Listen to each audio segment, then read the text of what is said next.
ಮಿತ್ರರೇ ನಮಸ್ಕಾರ. ಮಿತ್ರರೇ, ಜನವರಿ 19ನೇ ತಾರೀಕು UAEಯ ರಾಜ ಭಾರತಕ್ಕೆ ಭೇಟಿ ಕೊಟ್ಟರು.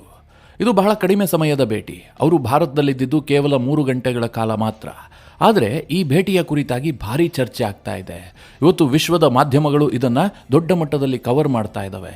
ಒಂದು ರೀತಿಯಲ್ಲಿ ಪಾಕಿಸ್ತಾನ, ಸೌದಿ ಅರೇಬಿಯಾ, ತುರ್ಕಿ ಸೇರಿಕೊಂಡು ಇಸ್ಲಾಮಿಕ್ ನ್ಯಾಟೋವನ್ನು ಮಾಡೋದು ಹೊರಟಿದ್ದಾವಲ್ಲ, ಇದಕ್ಕೆ ಕೌಂಟರ್ ಪ್ಲಾನ್ ಭಾರತದಲ್ಲಿ ರೆಡಿಯಾಗಿ ಹೋಯಿತು. ಭಾರತ ಮತ್ತು UAEಯ ನಡುವೆ ಒಂದು ಸೈನಿಕ ಒಪ್ಪಂದ ಆಗತ್ತೆ. ಈ ರೀತಿಯ ಚರ್ಚೆಗಳು ಕೂಡ ಆರಂಭವಾಗಿದ್ದಾವೆ. ಅದಕ್ಕೆ ಪೂರಕವಾದಂಥ ಕೆಲವೊಂದಷ್ಟು ಬೆಳವಣಿಗೆಗಳು ಕೂಡ UAEಯ ರಾಜ ಭಾರತಕ್ಕೆ ಬಂದಂತಹ ಸಂದರ್ಭದಲ್ಲಿ ನಡೆದಿದೆ. ಪ್ರಮುಖವಾದಂತಹ ಕೆಲ ಒಪ್ಪಂದಗಳಾಗಿದ್ದಾವೆ. UAE ಭಾರತದ ಜೊತೆಗೆ ಇನ್ನಷ್ಟು ಎಂಗೇಜ್ ಆಗೋದಕ್ಕೆ ತಯಾರಾಗಿದೆ. ಮಿತ್ರರೇ, ಇದು ಬಹಳ ಇಂಟ್ರೆಸ್ಟಿಂಗ್ ಆದಂತಹ ವಿಚಾರವೂ ಕೂಡ ಹೌದು. ಜೊತೆಗೆ UAE ದೇಶವನ್ನು ರಕ್ಷಿಸಿಕೊಳ್ಳುವಂತಹದ್ದು, ಅಲ್ಲಿ ಸ್ಥಿರತೆಯನ್ನು ಸ್ಥಾಪಿಸುವಂತಹದ್ದು ಭಾರತಕ್ಕೆ ಬಹಳ ಮುಖ್ಯವಾದಂತಹ ವಿಚಾರವೂ ಕೂಡ ಹೌದು.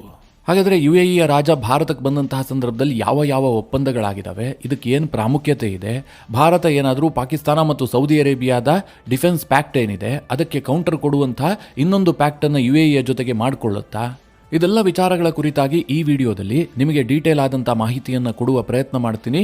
ನೀವು ಈ ವಿಡಿಯೋನ ಕೊನೆವರೆಗೂ ಮಿಸ್ ಮಾಡದೆ ನೋಡಿ. ಶೇಖ್ ಮೊಹಮ್ಮದ್ ಬಿನ್ ಜಾಯೆದ್ ಅಲ್ ನಯಾನ್ ಅಥವಾ MBZ ಅಂತ ಇವರನ್ನು ಕರೆಯಲಾಗುತ್ತೆ. ಇವರು ಯುನೈಟೆಡ್ ಅರಬ್ ಎಮಿರೇಟ್ಸ್ UAE ಏನಿದೆ ಅದರ ರಾಜ. ಈ MBZ ಜನವರಿ 19ನೇ ತಾರೀಕು ದಿಢೀರ್ ಅಂತ ಭಾರತ ಪ್ರವಾಸವನ್ನು ಕೈಗೊಂಡ್ರು. ನಾನು ಯಾಕೆ ಇದನ್ನು ದಿಢೀರ್ ವಿಸಿಟ್ ಅಥವಾ ಸರ್ಪ್ರೈಸ್ ವಿಸಿಟ್ ಅಂತ ಹೇಳ್ತಾ ಇದ್ದೀನಿ ಕೇಳಿದ್ರೆ, ಸಾಮಾನ್ಯವಾಗಿ UAE ಅಂತಹ ದೇಶದ ಪ್ರಮುಖರು ಭಾರತಕ್ಕೆ ಬರ್ತಾರೆ ಅಂತಾದರೆ ಮೊದಲೇ ಇದು ಸುದ್ದಿ ಆಗಿರುತ್ತೆ. ಕನಿಷ್ಠ ಪಕ್ಷ ಒಂದು 15 ದಿನದ ಮುಂಚೆಯಾದರೂ ಕೂಡ ಈ ವಿಚಾರವನ್ನು ಸರ್ಕಾರ ಬಹಿರಂಗಗೊಳಿಸಿರುತ್ತೆ. ಆದರೆ UAEಯ ರಾಜ ಭಾರತಕ್ಕೆ ಬರುವಂತಹದ್ರ ಬಗ್ಗೆ ಯಾವುದೇ ಮಾಹಿತಿ ಇರಲಿಲ್ಲ. ಜನವರಿ 18ರ ಸಂಜೆ ವೇಳೆಗೆ ಭಾರತ ಈ ವಿಚಾರವನ್ನು ಕನ್ಫರ್ಮ್ ಮಾಡುತ್ತೆ. ನಾಳೆ ನಮ್ಮ ದೇಶಕ್ಕೆ UAEಯ ರಾಜ ಬರ್ತಾ ಇದ್ದಾರೆ ಅಂತ. ಅವರು ಭಾರತಕ್ಕೆ ಬಂದಿದ್ದು ಕೇವಲ 3 ಗಂಟೆಗಳ ಪ್ರವಾಸಕ್ಕೋಸ್ಕರವಾಗಿ ಮಾತ್ರ. ಆದರೆ UAEಯ ರಾಜ ಭಾರತಕ್ಕೆ ಬಂದಂತಹ ಸಂದರ್ಭದಲ್ಲಿ ಭಾರತ ಅವರಿಗೆ ಆದರ ಆತಿಥ್ಯವನ್ನು ಮಾಡಿದೆ. ಮುಖ್ಯವಾಗಿ ಪ್ರಧಾನಿ ನರೇಂದ್ರ ಮೋದಿ ಅವರೇ ಎಲ್ಲ ಪ್ರೋಟೋಕಾಲ್ಗಳನ್ನು ಬದಿಗೊತ್ತಿ ಏರ್ಪೋರ್ಟ್ಗೆ ಹೋಗಿ UAEಯ ಕಿಂಗ್ ಅನ್ನು ಸ್ವಾಗತಿಸಿದ್ರು. ಅಷ್ಟು ಮಾತ್ರ ಅಲ್ಲ, ತನ್ನ ಕಾರಿನಲ್ಲೇ ಕೂರಿಸ್ಕೊಂಡು ತನ್ನ ನಿವಾಸಕ್ಕೆ ಕರೆದೊಯ್ದರು. ಇದೆಲ್ಲದನ್ನು ಸಹ ಪುತಿನ್ ಭಾರತಕ್ಕೆ ಬಂದಂತಹ ಸಂದರ್ಭದಲ್ಲಿ ಮೋದಿ ಅವರು ಮಾಡಿದ್ರು. ಈ ಸಂದರ್ಭದಲ್ಲಿ ಕೆಲವರಿಗೆ ಅನ್ನಿಸ್ತಾ ಇರಬಹುದು, UAE ಒಂದು ಪುಟ್ಟ ದೇಶ, ಅದಕ್ಕೆ ಯಾಕಷ್ಟು ಮಹತ್ವ ಕೊಡಬೇಕು? ರಷ್ಯಾ ಏನೋ ಓಕೆ ಅಪ್ಪ, ಬಹಳ ದೊಡ್ಡ ದೇಶ, ಭಾರತಕ್ಕೆ ಬಹಳವಾದಂತಹ ಮಿತ್ರ ದೇಶವೂ ಕೂಡ ಹೌದು. ಹೀಗಾಗಿ ಪುತಿನ್ಗೆ ಅಷ್ಟೆಲ್ಲ ಆದರ ಆತಿಥ್ಯವನ್ನು ತೋರಿಸೋದು ಓಕೆ, UAEಯ ಕಿಂಗ್ಗೆ ಇಷ್ಟೆಲ್ಲ ಬೇಕಿತ್ತ ಅಂತ ಕೆಲವರಿಗೆ ಅನಿಸಬಹುದು. ಮಿತ್ರರೇ, ನಾನು ಅದನ್ನು ಕೊನೆಯದಾಗಿ ಹೇಳ್ತೀನಿ. ಯಾಕೆ UAE ನಮಗೆ ಮುಖ್ಯ? ಒಂದು ಹಂತದಲ್ಲಿ ರಷ್ಯಾ ಮತ್ತು UAEಯನ್ನು ತೂಕ ಹಾಕಿದ್ರೆ ಏನು ವ್ಯತ್ಯಾಸ ಕಾಣೋದಿಲ್ಲ. ಭಾರತದ ಪಾಲಿಗೆ ಅಷ್ಟು ಪ್ರಾಮುಖ್ಯತೆಯನ್ನು ಪಡೆದುಕೊಂಡಂತಹ ದೇಶ ಅದು.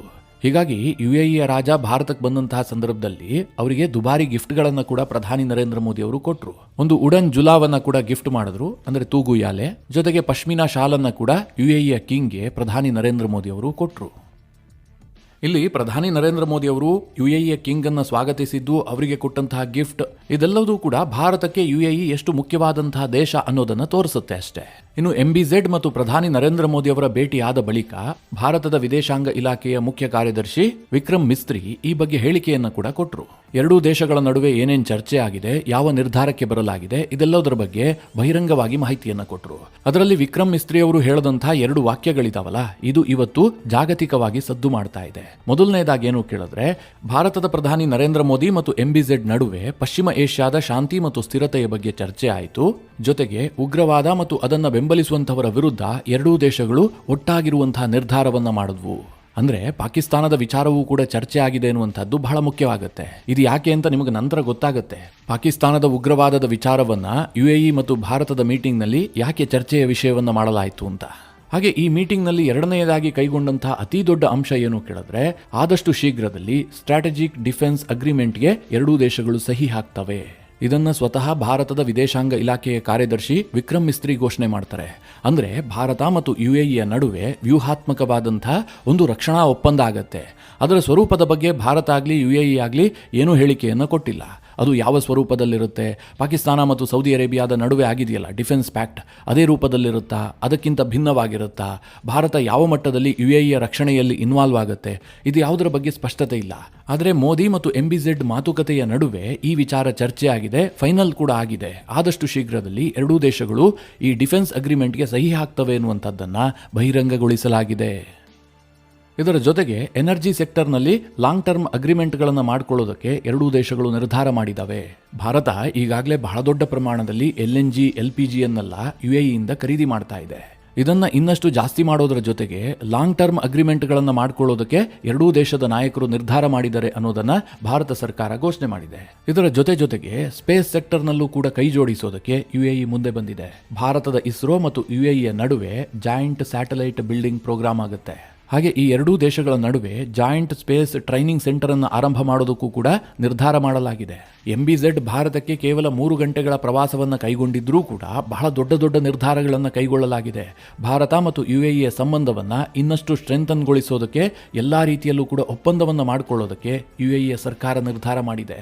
ಹಾಗಾದರೆ ಈ ಭೇಟಿ, ಈ ನಿರ್ಧಾರಗಳು, ಈ ಅಗ್ರಿಮೆಂಟ್ಗಳಿಗೆ ಏನು ಪ್ರಾಮುಖ್ಯತೆ ಇದೆ, ಯಾಕೋಸ್ಕರವಾಗಿ ಇದು ಮಹತ್ವವನ್ನು ಪಡೆದುಕೊಂಡಿದೆ? UAE ಮೊದಲಿನಿಂದಲೂ ಕೂಡ ಭಾರತಕ್ಕೆ ಅತ್ಯಂತ ಮಿತ್ರವಾದಂಥ ದೇಶ.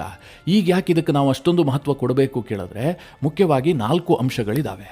ಮೊದಲನೇದಾಗಿ ಟೈಮಿಂಗ್. ಸೌದಿ ಮತ್ತು UAEಯ ನಡುವೆ ಸಂಘರ್ಷ ನಡೀತಾ ಇದೆ. ನಿಮಗೆಲ್ಲ ಗೊತ್ತು, ಹಿಂದೊಂದು ವಿಡಿಯೋ ಮಾಡಿ ಕೂಡ ನಿಮಗೆ ತಿಳಿಸಿದ್ದೆ. ಯೆಮೆನ್ನ ವಿಚಾರದಲ್ಲಿ ಸೌದಿ ಮತ್ತು UAE ಪರಸ್ಪರ ಅಪೋಸಿಟ್ ದಿಕ್ಕಿನಲ್ಲಿ ಹೋಗೋದಕ್ಕೆ ಶುರು ಮಾಡಿದವೆ. ಸೌದಿ ಒಂದು ಗುಂಪಿಗೆ ಸಪೋರ್ಟ್ ಮಾಡಿದ್ರೆ UAE ಇನ್ನೊಂದು ಗುಂಪಿಗೆ ಸಪೋರ್ಟ್ ಮಾಡ್ತಾ ಇದೆ. ದಕ್ಷಿಣ ಯೆಮೆನ್ನಲ್ಲಿ ಹೊಸದಾದಂತಹ ಒಂದು ಪ್ರತ್ಯೇಕ ರಾಷ್ಟ್ರವನ್ನು ಹುಟ್ಟು ಹಾಕೋದಕ್ಕೆ UAE ಹೊರಟಿದೆ. ಇದೇ ಕಾರಣಕ್ಕೋಸ್ಕರವಾಗಿ UAE ಮತ್ತು ಸೌದಿಯ ನಡುವೆ ಯುದ್ಧದ ವಾತಾವರಣ ನಿರ್ಮಾಣ ಆಗಿತ್ತು. ಎಷ್ಟರ ಮಟ್ಟಿಗೆ ಸಂಘರ್ಷ ಕಳೆದ ತಿಂಗಳು ಎಸ್ಕಲೇಟ್ ಆಗಿತ್ತು ಕೇಳಿದ್ರೆ UAEಯ ಶಿಪ್ಮೆಂಟ್ ಮೇಲೆ ಸೌದಿ ಏರ್ ಸ್ಟ್ರೈಕ್ ಅನ್ನು ಮಾಡಿತ್ತು. ಅಷ್ಟು ಮಾತ್ರ ಅಲ್ಲ, ಸೌದಿಯ ಇಂಟ್ರೆಸ್ಟ್ಗೆ ವಿರುದ್ಧವಾಗಿ UAE ನಡೆದುಕೊಳ್ತಾ ಇದೆ ಅಂತ ಸೌದಿ ಅರೇಬಿಯಾ ಓಪನ್ ಸ್ಟೇಟ್ಮೆಂಟ್ ಅನ್ನು ಕೂಡ ಕೊಟ್ಟಿತ್ತು. ಈ ಘಟನೆಯ ಬಳಿಕ ಎರಡೂ ದೇಶದ ಸಂಬಂಧದಲ್ಲಿ ಬಹಳ ದೊಡ್ಡ ಕಂದಕವೇ ನಿರ್ಮಾಣ ಆಗಿದೆ. ಇಂತಹ ಟೈಮಿಂಗ್ನಲ್ಲಿ ಭಾರತದೊಂದಿಗೆ UAE ಹೆಚ್ಚಿನ ಮಟ್ಟಿಗೆ ಇನ್ವಾಲ್ವ್ ಆಗೋದಕ್ಕೆ ಮುಂದಾಗ್ತಾ ಇದೆಯಲ್ಲ, ಹೀಗಾಗಿ ಸೌದಿ ಅರೇಬಿಯಾ ಮತ್ತು UAEಯ ಸಂಘರ್ಷದ ಆಂಗಲ್ನಲ್ಲೂ ಕೂಡ ಈ ಭೇಟಿಯನ್ನು ನೋಡಲಾಗ್ತಾ ಇದೆ. ಎರಡನೆಯದಾಗಿ ನ್ಯೂ ಇಸ್ಲಾಮಿಕ್ ನ್ಯಾಟೋ ಎಮರ್ಜ್ ಆಗುವ ಹಂತದಲ್ಲಿದೆ.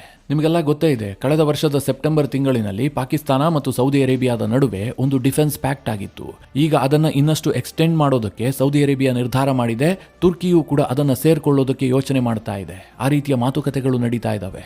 ಸೌದಿ ಅರೇಬಿಯಾಗೆ ನ್ಯೂಕ್ಲಿಯರ್ ಶೀಲ್ಡ್ ಅನ್ನು ಒದಗಿಸ್ತೀನಿ ಅಂತ ಪಾಕಿಸ್ತಾನ ಕೂಡ ಒಪ್ಪಿಕೊಂಡಿದೆ ಎನ್ನುವಂತಹ ಸುದ್ದಿಗಳಿದ್ದಾವೆ. ಇಷ್ಟು ಮಾತ್ರ ಅಲ್ಲ ಮಿತ್ರರೇ, ಸೌದಿ ಮತ್ತು UAEಯ ನಡುವೆ ಸಂಘರ್ಷ ಆದಂತಹ ಸಂದರ್ಭದಲ್ಲಿ ಪಾಕಿಸ್ತಾನ ಬ್ಯಾಲೆನ್ಸ್ ಮಾಡುವ ಪ್ರಯತ್ನವನ್ನ ಕೂಡ ಮಾಡಿಲ್ಲ. ಟೋಟಲಿ ಅವರು ಸೌದಿಯ ಪರವಾಗಿಯೇ ನಿಂತ್ಕೊಂಡಿದ್ದಾರೆ. ಕಂಪ್ಲೀಟ್ ಸಾಲಿಡಾರಿಟಿ ಅಂತ ಘೋಷಣೆ ಮಾಡಿದ್ದಾರೆ. ಹೀಗಾಗಿ ಈ ಕಾರಣದಿಂದಲೂ ಕೂಡ MBZ ಭಾರತ ಪ್ರವಾಸವನ್ನು ಕೈಗೊಂಡಿದ್ದಕ್ಕೆ ಭಾರಿ ಪ್ರಾಮುಖ್ಯತೆಯನ್ನು ಕೊಡಲಾಗ್ತಾ ಇದೆ. ಇದರ ಜೊತೆಗೆ ಮಿತ್ರರೇ, ಇರಾನ್ ಮೇಲೆ ಅಮೆರಿಕ ದಾಳಿ ಮಾಡುವಂತಹ ಸಾಧ್ಯತೆಗಳು ನಿಚ್ಚಳವಾಗಿದೆ. ಈ ಸಂದರ್ಭದಲ್ಲಿ ಅಮೆರಿಕದ ದಾಳಿಯನ್ನು ತಡೆಯೋದಕ್ಕೆ ಕೆಲ ಅರಬ್ ರಾಷ್ಟ್ರಗಳು ಸಾಕಷ್ಟು ಪ್ರಯತ್ನ ಮಾಡ್ತಾ ಇದ್ದಾವೆ. ಮುಖ್ಯವಾಗಿ ಸೌದಿ ಅರೇಬಿಯಾ, ಕತಾರ್, ತುರ್ಕಿ, ಒಮಾನ್ ಈ 4 ದೇಶಗಳು ಕೂಡ US ದಾಳಿ ಮಾಡದಂತೆ ಟ್ರಂಪ್ ಮೇಲೆ ಒತ್ತಡವನ್ನು ಹೇರೋದಕ್ಕೆ ಶುರು ಮಾಡಿದವೆ. ಆದರೆ ಇಲ್ಲೆಲ್ಲೂ ಕೂಡ UAEಯ ಹೆಸರು ಬರ್ತಾ ಇಲ್ಲ. UAE ಇರಾನ್ ವಿಚಾರದಲ್ಲೂ ಕೂಡ ಡಿಫರೆಂಟ್ ಆದಂತಹ ಇಂಟ್ರೆಸ್ಟ್ ಅನ್ನೇ ಹೊಂದಿದೆ. ಜೊತೆಗೆ ನಿಮಗೆ ನಿನ್ನೆ ಒಂದು ವಿಚಾರವನ್ನು ಕೂಡ ತಿಳಿಸಿದ್ದೆ. ಅಮೆರಿಕದ ಅಧ್ಯಕ್ಷ ಟ್ರಂಪ್ ಈಗ ಗಾಜಾ ಪೀಸ್ ಬೋರ್ಡ್ ಅನ್ನು ಸ್ಥಾಪನೆ ಮಾಡೋದಕ್ಕೆ ಹೊರಟಿದ್ದಾರೆ. ಅದಕ್ಕೆ ಭಾರತಕ್ಕೂ ಆಹ್ವಾನವನ್ನು ಕೊಟ್ಟಿದ್ದಾರೆ, UAEಗೂ ಕೂಡ ಆಹ್ವಾನ ಇದೆ. ಈ ವಿಚಾರದ ಕುರಿತಾಗಿಯೂ ಕೂಡ MBZ ಭಾರತ ಪ್ರವಾಸದ ವೇಳೆ ಚರ್ಚೆ ಆಗಿರಬಹುದು. ಈ ಎಲ್ಲ ಕಾರಣಗಳಿಂದಾಗಿ UAEಯ ಕಿಂಗ್ ಭಾರತಕ್ಕೆ ಬಂದಿದ್ದು, ಪ್ರಧಾನಿ ನರೇಂದ್ರ ಮೋದಿ ಅವರನ್ನ ಭೇಟಿಯಾಗಿದ್ದು, ಇದೆಲ್ಲದಕ್ಕೂ ಕೂಡ ಅಷ್ಟೊಂದು ಮಹತ್ವವನ್ನು ಕೊಟ್ಟು ನೋಡಲಾಗ್ತಾ ಇದೆ. ಆದರೆ ಮಿತ್ರರೇ, ಭಾರತದ ಪಾಲಿಗೆ ಯಾವುದು ಮುಖ್ಯ ನೋಡೋದಾದ್ರೆ ಇಲ್ಲಿ ವ್ಯಾಪಾರ ಒಂದು ಭಾಗ. UAE ಮತ್ತು ಭಾರತದ ನಡುವೆ ಬಹಳ ದೊಡ್ಡದಾದಂಥ ವ್ಯಾಪಾರ ನಡೆಯುತ್ತೆ. ಅದನ್ನು ಪಕ್ಕಕ್ಕಿಡಿ, ಅದು ಹಿಂದೆಯೂ ನಡೀತಾ ಇತ್ತು, ಮುಂದೆಯೂ ಕೂಡ ನಡೆಯುತ್ತೆ. ಆದರೆ ದಿಢೀರಂತ ಸ್ಟ್ರಾಟಜಿಕ್ ಡಿಫೆನ್ಸ್ ಅಗ್ರಿಮೆಂಟ್ ಅನ್ನ ಎರಡೂ ದೇಶಗಳು ಘೋಷಣೆ ಮಾಡಿದವೆ. ಇದು ಈಗ ಬಹಳ ಚರ್ಚೆಯ ವಿಷಯ. ಒಂದು ವೇಳೆ ಸೌದಿ ಅರೇಬಿಯಾ ಮತ್ತು ಪಾಕಿಸ್ತಾನದ ನಡುವೆ ಡಿಫೆನ್ಸ್ ಪ್ಯಾಕ್ಟ್ ಆಗಿದೆಯಲ್ಲ, ಅದೇ ರೀತಿಯಲ್ಲಿ UAE ಮತ್ತು ಭಾರತದ ನಡುವೆ ಡಿಫೆನ್ಸ್ ಪ್ಯಾಕ್ಟ್ ಆಗಿದ್ದೇ ಆದರೆ ಇಡೀ ಪಶ್ಚಿಮ ಏಷ್ಯಾದ ಚಿತ್ರಣವೇ ಬದಲಾಗುತ್ತೆ. ಮಿತ್ರರೇ, ನಿಮಗೆ ನೆನಪಿರಲಿ, ಇಡೀ ಪಶ್ಚಿಮ ಏಷ್ಯಾದಲ್ಲಿ ಒಂದು ರೀತಿಯ ಭಯದ ವಾತಾವರಣ ಇದೆ. ಇಷ್ಟು ದಿನವೂ ಕೂಡ ಇಡೀ ಪಶ್ಚಿಮ ಏಷ್ಯಾಗೆ ಸೆಕ್ಯೂರಿಟಿ ಗ್ಯಾರಂಟರ್ ಆಗಿದ್ದಿದ್ದು ಅಮೆರಿಕ.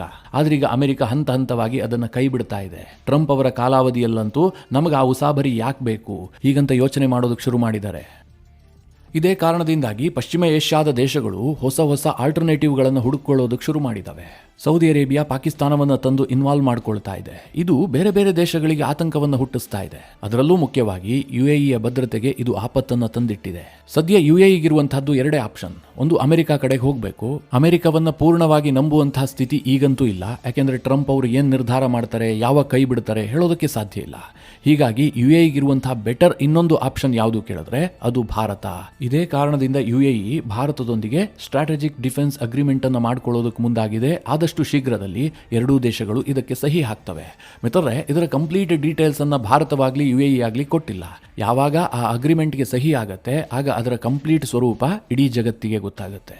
ಇಲ್ಲಿ ಈ ವಿಚಾರವನ್ನ ನಾವು ಕೇವಲ ಸೌದಿ ಅರೇಬಿಯಾ ಮತ್ತು ಪಾಕಿಸ್ತಾನದ ಆಂಗಲ್ನಲ್ಲಿ ಮಾತ್ರ ನೋಡೋದಕ್ಕೆ ಸಾಧ್ಯ ಇಲ್ಲ. ಇಡೀ ವೆಸ್ಟ್ ಏಷ್ಯಾದ ಸ್ಥಿರತೆ ಭಾರತಕ್ಕೆ ಬಹಳ ಇಂಪಾರ್ಟೆಂಟ್ ಆದಂತಹ ಮ್ಯಾಟರ್. ಕಾರಣ ಇಷ್ಟೇ, ವೆಸ್ಟ್ ಏಷ್ಯಾದಲ್ಲಿ ಭಾರತದ ಹಿತಾಸಕ್ತಿಗಳು ಜಾಸ್ತಿ ಇದಾವೆ. ನಂಬರ್ 1 ಎನರ್ಜಿ ಸೆಕ್ಯೂರಿಟಿ, ಎರಡನೇದಾಗಿ ಭಾರತದ ದೊಡ್ಡ ಸಮುದಾಯ ಈ ವೆಸ್ಟ್ ಏಷ್ಯಾದಲ್ಲಿ ವಾಸ ಮಾಡ್ತಾ ಇದೆ.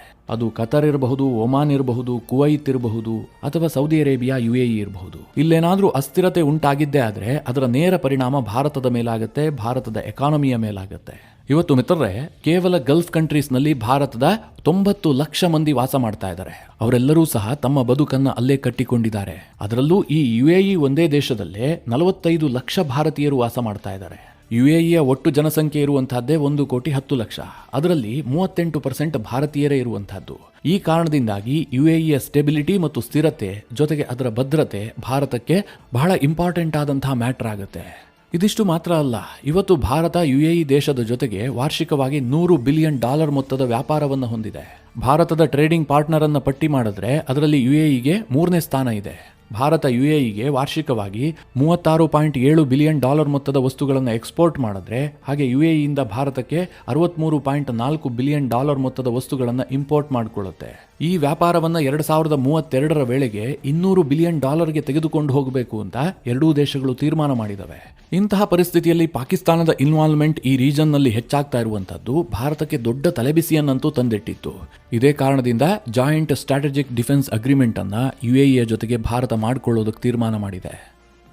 ಇದನ್ನೆಲ್ಲ ಹೇಳದಂತಹ ಸಂದರ್ಭದಲ್ಲಿ ಕೆಲವರು ಕಮೆಂಟ್ ಹಾಕಿರ್ತಾರೆ, ಭಾರತ ಯಾವತ್ತೂ ಕೂಡ ಈ ಇಸ್ಲಾಮಿಕ್ ರಾಷ್ಟ್ರಗಳೊಂದಿಗೆ ಹೆಚ್ಚಿನ ಒಪ್ಪಂದಗಳನ್ನು ಮಾಡ್ಕೊಳ್ಬಾರ್ದು, ಅವರನ್ನ ನಂಬೋದಕ್ಕೆ ಹೋಗಬಾರ್ದು ಅಂತ. ಮಿತ್ರರೇ, ಆ ರೀತಿಯಾಗಿ ಯೋಚನೆ ಮಾಡೋದಕ್ಕೆ ಸಾಧ್ಯ ಇಲ್ಲ. ನೀವು ಬಾಂಗ್ಲಾದೇಶ, ಪಾಕಿಸ್ತಾನವನ್ನ ಮನಸ್ಸಿನಲ್ಲಿ ಇಟ್ಕೊಂಡು UAEಯನ್ನ ತಕಡಿಯಲ್ಲಿ ಹಾಕಿ ತೂಗೋದಕ್ಕೆ ಸಾಧ್ಯ ಇಲ್ಲ. ಈ ಯುನೈಟೆಡ್ ಅರಬ್ ಎಮಿರೇಟ್ಸ್ ಇದೆಯಲ್ಲ, ಇದು ಟೋಟಲಿ ಡಿಫರೆಂಟ್ ಆದಂತಹ ಕಂಟ್ರಿ. ಇದೊಂಥರ ಈ ಮುಸ್ಲಿಂ ರಾಷ್ಟ್ರಗಳಲ್ಲಿ ಗುಂಪಿಗೆ ಸೇರದಂತಹ ಪದ. ಇದಕ್ಕೊಂದು ಉತ್ತಮವಾದಂತಹ ಉದಾಹರಣೆಯನ್ನು ಕೊಡ್ತೀನಿ. ಇತ್ತೀಚೆಗೆ ನೀವು ಸೋಷಿಯಲ್ ಮೀಡಿಯಾದಲ್ಲಿ ಒಂದು ಪೇಪರ್ ಕಟಿಂಗ್ಸ್ ಅನ್ನು ನೋಡಿರಬಹುದು. ಅದೇನು ಕೇಳಿದ್ರೆ, ಸೌದಿ ಅರೇಬಿಯಾ UKಗೆ ಹೋಗುವಂತಹ ತನ್ನ ವಿದ್ಯಾರ್ಥಿಗಳ ಮೇಲೆ ನಿಷೇಧವನ್ನ ಹೇರಿದೆ. UKಯಲ್ಲಿ ಓದೋದಕ್ಕೆ ಹೋಗುವಂತಹ UAEಯ ವಿದ್ಯಾರ್ಥಿಗಳಿಗೆ ಸ್ಕಾಲರ್ಶಿಪ್ ಅನ್ನ ಕಟ್ ಆಫ್ ಮಾಡಲಾಗಿದೆ, ಜೊತೆಗೆ ಅವರ ಡಿಗ್ರಿಯನ್ನ ಕೂಡ ಅಮಾನ್ಯ ಅಂತ ಘೋಷಿಸಲಾಗಿದೆ. ಹೀಗೊಂದು ಸುದ್ದಿಯನ್ನ ನೋಡಿರಬಹುದು. ಇಲ್ಲಿ UAE ಯಾಕೋಸ್ಕರವಾಗಿ ಆ ತೀರ್ಮಾನವನ್ನು ಕೈಗೊಳ್ತು ಕೇಳಿದ್ರೆ, ಒಂದು ವೇಳೆ UAEಯ ವಿದ್ಯಾರ್ಥಿಗಳು UKಯ ಯೂನಿವರ್ಸಿಟಿಗೆ ಹೋಗಿ ಓದಿದ್ದೇ ಆದ್ರೆ ಅವರನ್ನ ಅಲ್ಲಿ ರ್ಯಾಡಿಕಲ್ ಮೈಂಡ್ ಸೆಟ್ಗೆ ಬದಲಾಯಿಸಲಾಗ್ತಾ ಇದೆ, ಅಂದ್ರೆ ಮೂಲಭೂತವಾದಿಗಳನ್ನಾಗಿ ರೂಪಿಸಲಾಗ್ತಾ ಇದೆ. ಹೀಗಾಗಿ ನಮ್ಮ ದೇಶಕ್ಕಿದು ಮಾರಕ ಆಗುತ್ತೆ ಅಂತೇಳಿ ಯುನೈಟೆಡ್ ಅರಬ್ ಎಮಿರೇಟ್ಸ್ನ ಸರ್ಕಾರ ಈ ತೀರ್ಮಾನವನ್ನು ಕೈಗೊಂಡಿತ್ತು. ಮಿತ್ರರೇ, ಯುನೈಟೆಡ್ ಅರಬ್ ಎಮಿರೇಟ್ಸ್ ಇದೆಯಲ್ಲ, ಇದು ಮುಸ್ಲಿಂ ಬಾಹುಳ್ಯ ಇರುವಂತಹ ದೇಶ, ಜೊತೆಗೆ ಮುಸ್ಲಿಂ ಕಾನೂನುಗಳೇ ಜಾರಿಯಲ್ಲಿರುವಂತಹ ದೇಶವೂ ಕೂಡ ಹೌದು. ಆದರೆ ಅಲ್ಲಿನ ವಿದ್ಯಾರ್ಥಿಗಳನ್ನು ಬ್ರಿಟನ್ಗೆ ಹೋಗೋದಕ್ಕೆ UAEಯ ಸರ್ಕಾರ ತಡೆ ಒಡ್ಡುತ್ತಾ ಇದೆ. ಬ್ರಿಟನ್ ಇವತ್ತು ಮಾಡರ್ನ್ ಸೊಸೈಟಿ ಅಂತ ಕರೆಸಿಕೊಳ್ಳುತ್ತೆ, ಕ್ರಿಶ್ಚಿಯನ್ ಬಾಹುಳ್ಯ ಇರುವಂತಹ ದೇಶವೂ ಕೂಡ ಹೌದು. ಆದ್ರೆ ಇವತ್ತು ಪರಿಸ್ಥಿತಿ ಹೇಗೆ ಬದಲಾಗಿದೆ ಗೊತ್ತಾ? ಬ್ರಿಟನ್ನ ಯೂನಿವರ್ಸಿಟಿಗಳಲ್ಲಿ ವಲಸಿಗರ ಕಾರಣದಿಂದಾಗಿ ಮೂಲಭೂತವಾದದ ಬೋಧನೆ ಹೆಚ್ಚಾಗ್ತಾ ಇದೆ. ಆ ಯೂನಿವರ್ಸಿಟಿಗಳಿಗೆ ಪ್ರವೇಶ ಪಡೆಯುವಂತಹ ವಿದ್ಯಾರ್ಥಿಗಳು ಹೋಗುವಂತಹ ಸ್ಥಿತಿಯಲ್ಲಿ ವಾಪಸ್ ಬರ್ತಾ ಇಲ್ಲ, ಮೂಲಭೂತವಾದವನ್ನು ತಲೆಗೆ ತುಂಬಿಸಿಕೊಂಡು ಬರ್ತಾ ಇದ್ದಾರೆ. ಹೀಗಾಗಿ UAE ಅಂತ ಒಂದು ಮುಸ್ಲಿಂ ರಾಷ್ಟ್ರ ತೀರ್ಮಾನ ಕೈಗೊಂಡಿತ್ತು, UKಗೆ ಹೋಗುವಂಥ ನಮ್ಮ ವಿದ್ಯಾರ್ಥಿಗಳಿಗೆ ನಾವು ಸ್ಕಾಲರ್ಶಿಪ್ ಅನ್ನು ಕೊಡೋದಿಲ್ಲ, ಜೊತೆಗೆ UKಯ ವಿವಿಯಲ್ಲಿ ಸಿಕ್ಕಂತಹ ಪದವಿಗೆ ನಾವು ಮಾನ್ಯತೆಯನ್ನು ಕೂಡ ಕೊಡೋದಿಲ್ಲ. ಆ ಮಟ್ಟಿಗೆ ಮೂಲಭೂತವಾದ ಮತ್ತು ಉಗ್ರವಾದದ ವಿರುದ್ಧ ರ್ಯಾಷನಲ್ ಥಿಂಕಿಂಗ್ ಹೊಂದಿರುವಂತಹ ದೇಶ UAE. ಹೀಗಾಗಿ UAEಯ ಜೊತೆಗೆ ಭಾರತ ಗಾಢವಾದಂತಹ ಸಂಬಂಧವನ್ನು ಹೊಂದೋದು ಭಾರತದ ಭವಿಷ್ಯದ ದೃಷ್ಟಿಯಿಂದ ಬಹಳ ಲಾಭದಾಯಕವೇ ಹೊರತು ನಷ್ಟ ಅಂತೂ ಆಗೋದಿಲ್ಲ. ಮಿತ್ರರೇ, ಮುಂದಿನ ದಿನಗಳಲ್ಲಿ ಈ ಬಗ್ಗೆ ಸಾಕಷ್ಟು ಡೆವಲಪ್ಮೆಂಟ್ಗಳಾಗ್ತವೆ. ಆ ಸಂದರ್ಭದಲ್ಲಿ ನಿಮಗೆ ಡೀಟೇಲ್ ಆಗಿ ತಿಳಿಸ್ಕೊಡುವಂತಹ ಪ್ರಯತ್ನ ಮಾಡ್ತೀನಿ. ಈ ಎಲ್ಲ ವಿಚಾರಗಳ ಕುರಿತಾಗಿ ನಿಮ್ಮ ಅನಿಸಿಕೆ ಅಭಿಪ್ರಾಯಗಳೇನು ಕಮೆಂಟ್ ಮಾಡುವ ಮೂಲಕ ನಮಗೆ ತಿಳಿಸಿ. ಹಾಗೆ ನಿಮಗೆ ಈ ವಿಡಿಯೋ ಇಷ್ಟವಾದರೆ ಲೈಕ್ ಮಾಡಿ, ಜೊತೆಗೆ ನೀವಿನ್ನೂ ನಿಮ್ಮ ನೆಚ್ಚಿನ ಸಂಸ್ಕಾರ ಸೌರಭ ಯೂಟ್ಯೂಬ್ ಚಾನಲ್ನ ಸಬ್ಸ್ಕ್ರೈಬ್ ಮಾಡಿಲ್ಲ ಅಂತಾದರೆ ಈ ಕೂಡಲೇ ಸಬ್ಸ್ಕ್ರೈಬ್ ಮಾಡಿ ಮುಂದಿನ ಎಲ್ಲ ಅಪ್ಡೇಟ್ಗಳ ನೋಟಿಫಿಕೇಶನ್ಗಾಗಿ